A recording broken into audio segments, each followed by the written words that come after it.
6 দফা দাবি আদায়ে নতুন কর্মসূচি ঘোষণা করেছেন কারিগরি শিক্ষা বোর্ডের আওতাভুক্ত পলিটেকনিক শিক্ষার্থীদের জোট কারিগরি ছাত্র আন্দোলন বাংলাদেশ।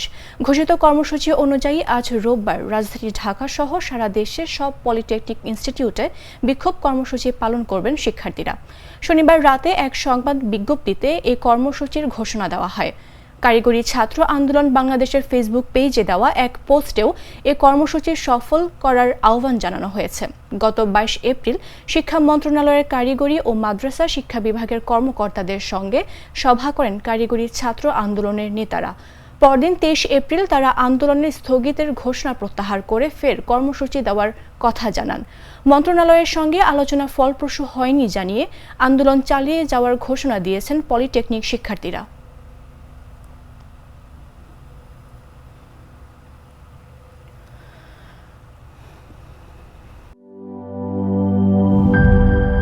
নাটাডেলি আর পানীয়র এক অসম কম্বিনেশন ড্রিঙ্কো। চিল থাকতে চান ড্রিঙ্কো চাবান।